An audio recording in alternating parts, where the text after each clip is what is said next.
Shalom. Continuamos con la aliyá número 4 de la Parashat Mishpatim. Allí donde nos quedamos en el capítulo 22, versículo 27. Vamos a terminar con el capítulo 22 y de inmediato comenzamos con el capítulo 23 y llegar al versículo 5. Leemos en la Torá. A los jueces no blasfemarás y a un príncipe de tu pueblo no maldecirás. La primicia y la oblación no retrasarás. El primogénito de tus hijos me lo darás. Así harás con tu toro y con tus ovejas. 7 días estará con su madre y recién en el 8º día me lo darás. Hombres santos, ustedes serán para mí, y carne de bestia desgarrada en el campo no comerán, al perro se la arrojarán. No admitirás falso rumor, no pongas tu mano con un malvado para ser testigo falso, no estarás detrás de muchos para mal y no determinarás en una querella para inclinarte detrás de la mayoría para desvirtuar a la justicia. Al pobre no darás preferencia en su querella. Cuando encontrares un toro de tu enemigo o su asno extraviado, habrás de devolvérselo. Si vieres un asno de quien tú odias postrado debajo de su carga, ¿acaso te abstendrás de ayudarlo? Ayudarás a descargar junto con él. Bien, continuamos con las leyes que llamamos la justicia para aprender a vivir en sociedad. Y ahora vamos a recoger todas estas que se encuentran en esta cuarta aliyá de la Parashat Mishpatim. En orden de aparición, prohibición de maldecir a un juez.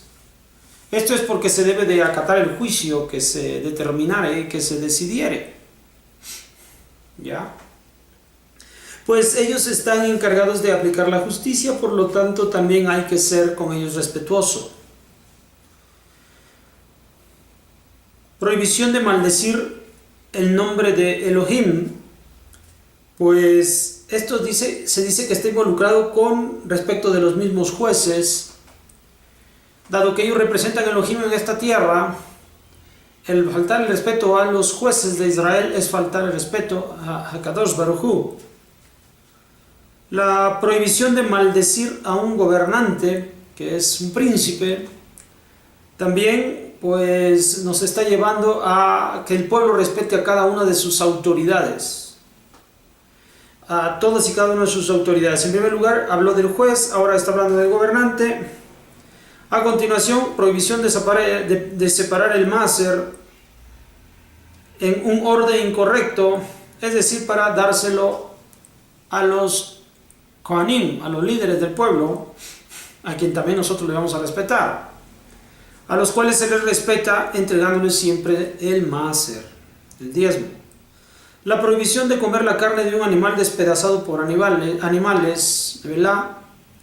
Esto es porque los animales que nosotros debemos consumir deben ser llevados a la muerte de la forma semejante a lo ritual, no precisamente ritual, pero semejante a lo ritual, es decir, es hol, como el tratado que habla de ello, que es Julim, es decir, que se hace el acto cotidiano que se llevaba a cabo en el Bet HaMikdash, en el templo, en el Mishkan.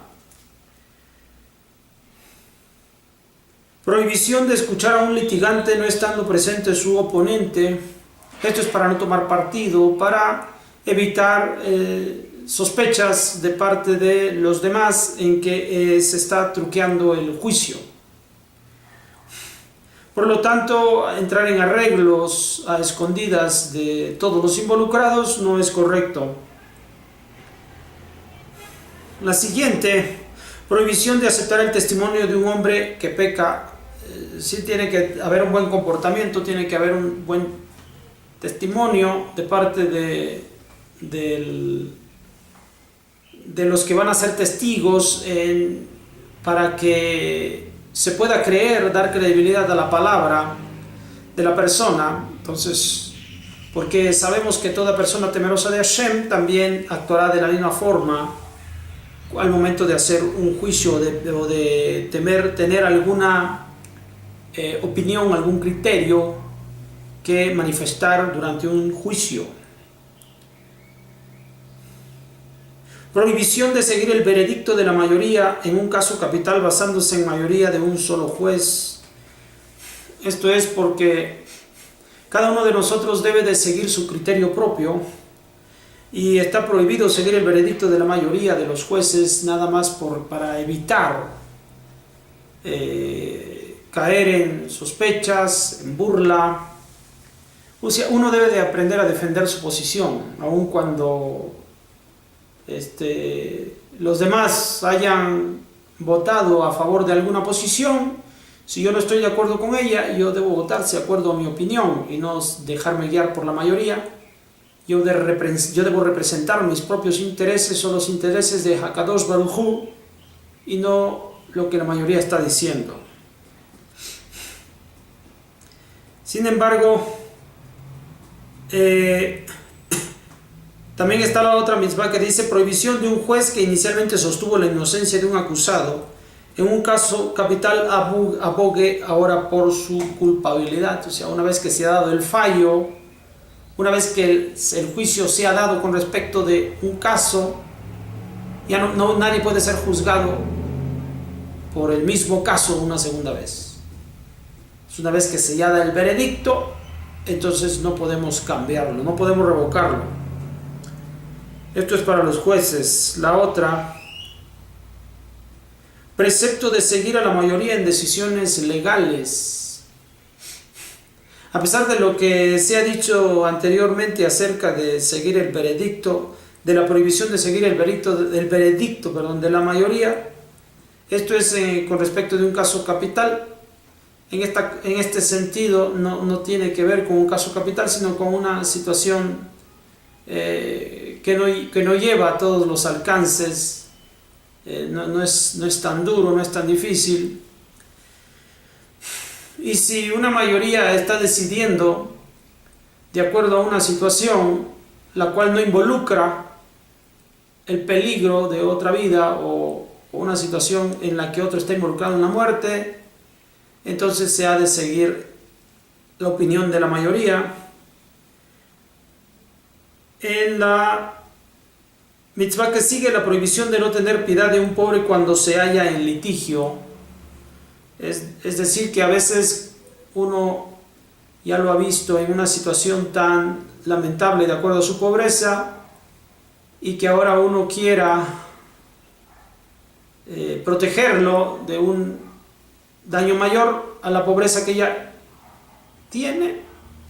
Entonces es mejor muchas veces pensar que hay que favorecerlo de algún modo, lo cual está prohibido. Está prohibido que nosotros favorezcamos, porque toda persona tiene igual valor ante Hakadosh Baruj Hu, sea pobre o sea rico, y la justicia debe llevarse a cabo. Ahora, si después uno quiere, a pesar de entender que esta situación lo ha llevado por algún ilícito, si uno después quiere ayudarlo, eso es bueno. La siguiente, precepto de descargar la carga del animal de otra persona. Y esto es